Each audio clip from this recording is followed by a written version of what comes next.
Okay, so what I was trying to point out before the eclipse is that one right there on the upper cable and that two down there. I don't know if you can see the two. I'm pretty sure you can see the one. But that corresponds with the two here and the one here. And this one is crossed up. They have number 2 slotted in the number 1 spot. So I'm going to switch these around and get it right. The guy said it never felt like it had the right power. It's because the power valve was backwards, working backwards. No, brother. Since these are backwards, we're going to flip them around. It's super easy to do. You don't even need any tools. You can just pull the cable. Of course, it's detached from the other side. Pull this cable, and they come right out. It's super easy. And they're not keyed or anything in the back side of this motor. You just pull, and it's out. Pull, and it's out. I'm just going to swap that down there and put this one up here. I can't believe this bike in such awesome shape and everything was like new on it. This power valve was backwards, which goes to show you always check everything. And I was just gonna put it together, of course, and I just did a real quick peek thinking, nobody could get these backwards. And it's backwards, of course. There. Now let's check it.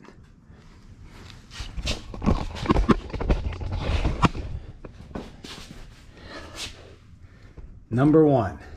Follow it up. It's in the top slot. Number 1.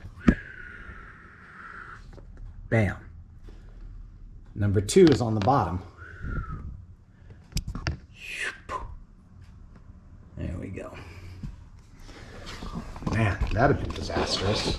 I'd have been like, why doesn't this thing feel like it's pulling like it should? Because they won't. They'll make a lot less power. And there's probably people riding around on them very disappointed on how they run. I'm probably going to have to adjust these guys now because they're going to be out of adjustment. All right, let's see if I can do this right. I'm going to mount this here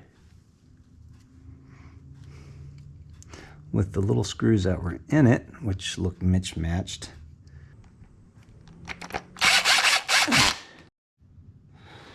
Okay, let's see if we can get this thing on here correctly.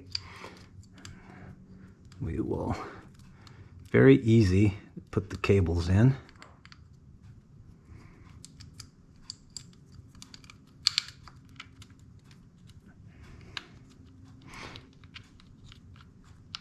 If you have enough slack. There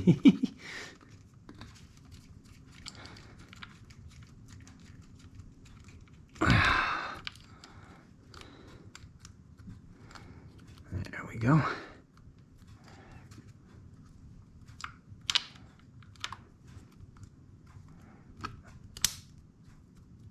Get in there. Okay. There we have it. And we want to make sure that the power valve is lined up correctly, and you use the little top screw hole. There we go. And get some slack in this. Adjustment needs to be done right. All right, I'm gonna put the little center bolt in here and see if I can get this thing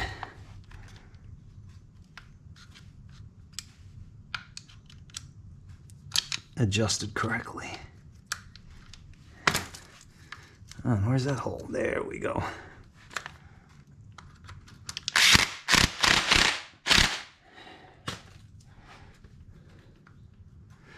Now, gotta feel the slop. And these cables aren't moving in here. You can tell this one's just about worn out. But I can feel this one's got a lot of slop.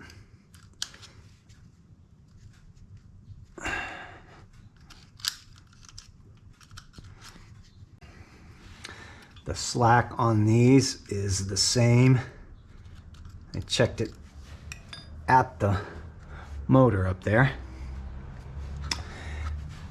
Can't do the traditional down here because these are just so old. I don't want to try and clean them up and pull them out. But I guarantee that I've got this thing right on the money. Seems to be just a little bit more play one way than the other. So I'm going to continue to adjust this so that the slack is the same going both directions off this center hole. Play is the same both directions from the center point of rest. Now, let's start putting the rest of this thing together. We'll get the head on there. Let's close up this power valve. I'd like to see if it works. Okay. And you can see it centers itself right up on that hole.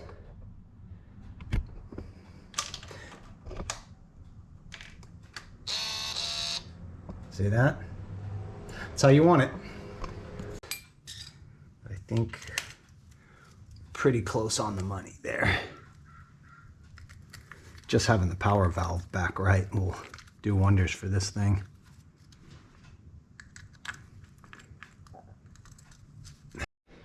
I had a senior moment.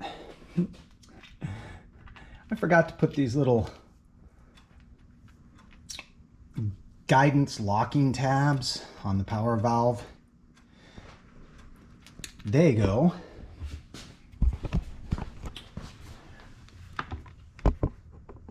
Right there. It keeps the power valve from sliding left and right. It just centers it, so there's no back and forth movement left to right.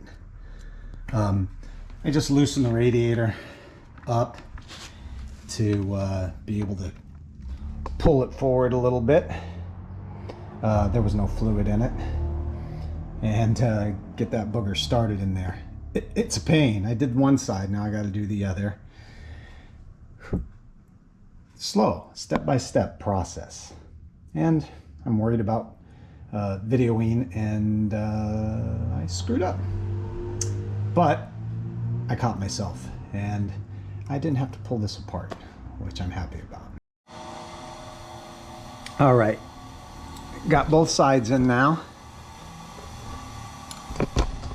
That was a bit of a pain, but it's good now. Don't forget those little retainers that keep the power valve from sliding left to right. It was a little bit of a pain, but between this tool, I just shortened the Allen up because the space between the cylinders is tight, especially when you get one side in and then you have to do the other and they're right across from each other. Plus, having one of these rounded style Allens is a great tool to have when you have to come in at an angle. But get this radiator remounted here. It was just 2 bolts in the cover clip, and we're back to doing the head. Whew. And remember, I took the gasket apart. That's copper spray, Permatex copper head gasket spray. I use this all the time, helps for leaks.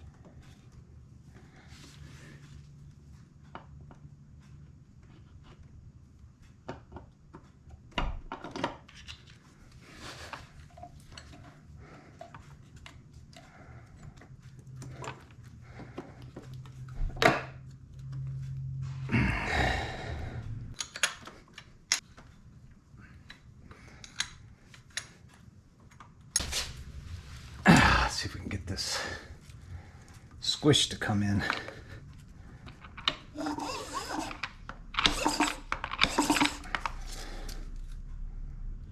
Okay, I can tell that's going to be a very nice squish, probably 50 thousandths. Looks like we're right at about 48 thousandths on the new squish. Okay, that gets the head on. Now I'm going to start tightening all these hoses up. I got the hose on the head, on the inlet and outlet here. Tighten that back up. I got the radiator on there. Next comes the exhaust. I've got all new exhaust springs and rings here. The springs were missing. I think it had one spring on it, so we're going to get this on there.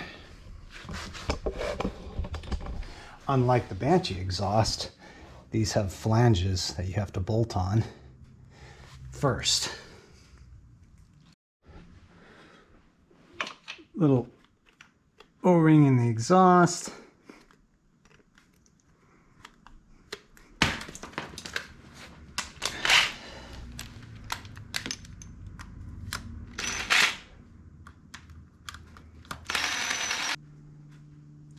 We're going to do a little extra sealing insurance because these things just like to leak on all two strokes. So if you don't have a good seal here, you always think you have a oil leak.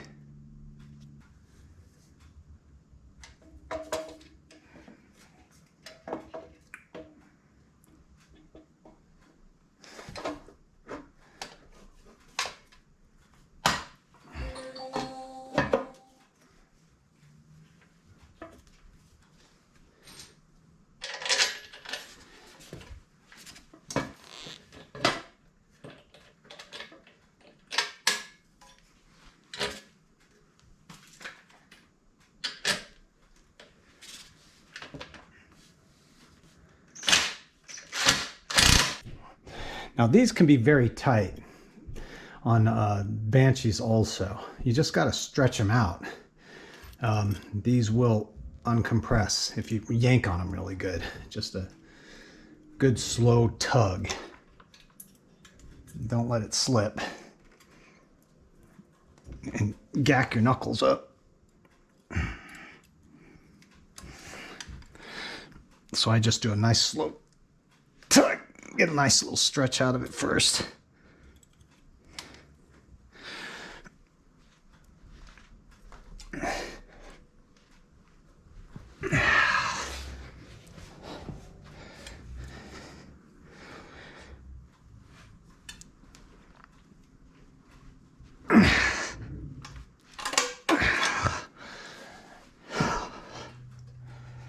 That won't come off there, guarantee it. Got it. Okay. Whew. First side done. I know I'd make it look much easier than it is. What a pain.